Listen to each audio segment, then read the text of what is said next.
Hello class, my name is Christian Barrios and today I will be presenting my persuasive speech. Obesity is a growing health concern among Americans.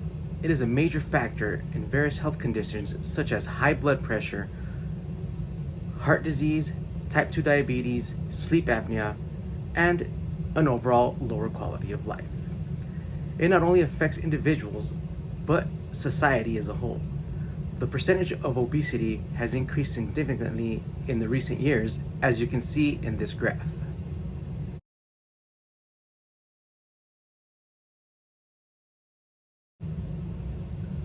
We all know somebody who is struggling with obesity, or we have personally struggled with it ourselves. We live in a fast-paced society, and we don't always have time to think about our health. As stated by CDC, over 42% of adults and nearly 20% of children have obesity. Obesity has been plaguing America for decades. It is time for us to take a step to help curb this epidemic. I will be discussing the ways we can help prevent this epidemic from continuing to grow, such as being more active, making healthier choices, and teaching healthy habits at a young age. According to Katrina Percy, author of Physical Guidelines Advisory Committee Scientific Report, 1 in 4 Americans sit for more than 8 hours a day, and 44% report doing no moderate to vigorous physical activity during the week. This lack of activity and sedentary lifestyle is a huge contributor to obesity in America. Here are some ways to become less sedentary. First of all, stand up and walk around a bit every hour at work. Most of us work at jobs where we sit most of the day, which isn't very healthy. So we have to get up, walk around, take breaks as needed to help with our health. Also at home, we tend to just sit around a lot more, so we need to start being a little more active, going out for walks and just standing up more. And the way we can be more physical, first of all, start slow. Not everybody can just hit the gym 5 times a week for an hour every day.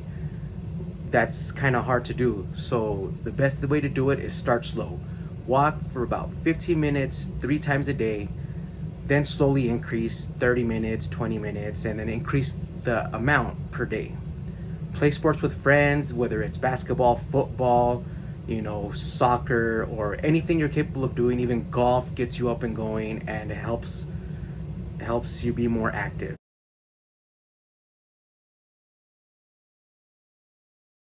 If able to, go to the gym at least 3 times a week. Most people have a misconception that the best way to lose weight is through cardiovascular exercises. This is true, but what they don't realize is the more muscle you build, the more calories needed to sustain them, therefore the more calories you burn. So strength training is also a great way to lose weight. Increased physical activity alone isn't enough to curb obesity rates. What we consume plays a big role. As Dr. Ubel said in her book, How to Lose Weight for the Last Time, it's a lot easier to not consume that 150 calorie soda than to work out for 30 minutes just to burn it off. No matter how active you are, you can't out-exercise a poor diet. So what we need to do is limit fast food. Fast food is fast and easy to get, and it's usually delicious, making it a perfect meal for people on the go. It's usually packed with tons of calories, carbs, and saturated fats. If you must get fast food, try their healthier options. It's not always healthy, but it's better than the things they offer. Where you eat also plays a role. As you can see here, it is much healthier to cook at home than to eat out at a restaurant or go get fast food.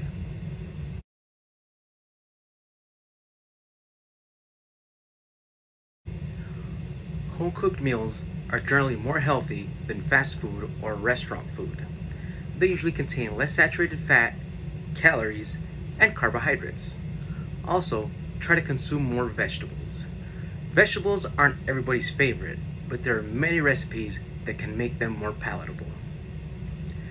If time is a concern, there are healthy pre-made meals you can purchase. Or better yet, you can dedicate one day out of the week to meal prep for the rest of the week. Also, don't snack between meals. It is easy to consume excessive calories by snacking. For example, a Snickers bar contains 250 calories and 28 grams of sugar, which is 1/8 of the recommended calorie intake. If you must snack, try to opt for healthy fruits or dried fruits instead. Another proactive thing we can do is teach healthy habits at a young age.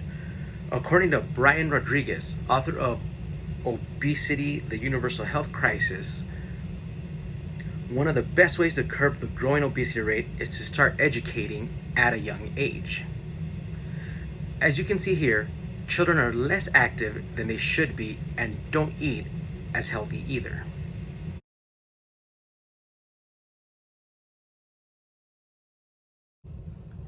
It is our responsibility to make sure that our children are healthy and more physically active. What we need to do is limit fast food. Children on their own don't usually go and buy fast food themselves. It's usually adults that go and get it for them. So it is our fault if we provide too much fast food. The same thing goes with candy. We have to limit their candy intake. Young kids usually don't go out and buy their own candy, or usually don't have the money to go do it. We either give it to them or we purchase it for them. It's not bad to do it as a reward, but to do it excessively is very unhealthy. We also have to have our kids be more active. Kids nowadays, they don't go outside and play like they used to. They don't go with their friends. So what we need to do is encourage them to go out and play, go ride bikes, try to get them into sports, do anything to get them more physically active than they are. We also have to limit their TV, computer, and gaming time, because sometimes we just don't feel like doing anything, so we just tell them to go watch TV or go play games, and that's not always a healthier thing. Also, we need to pack healthier lunches for school. For example, a 3.2 ounce Lunchable has over 300 calories and 32 grams of carbohydrates, compared to if you were to make them a sandwich or cook them a healthy meal they could take to school. We also have to be more proactive in their schools to make sure they are providing healthy meals and sufficient physical education. Today, I discussed the different actions we can take to curb the obesity epidemic in America. We need to make healthier food choices for ourselves and our children. We must stop our sedentary lifestyle and be more active throughout the day. And we need to start educating our children to make healthier choices and teach them the benefits of being more active. Obesity has plagued America for decades. It's time for us to take steps to help curb this epidemic. Thank you.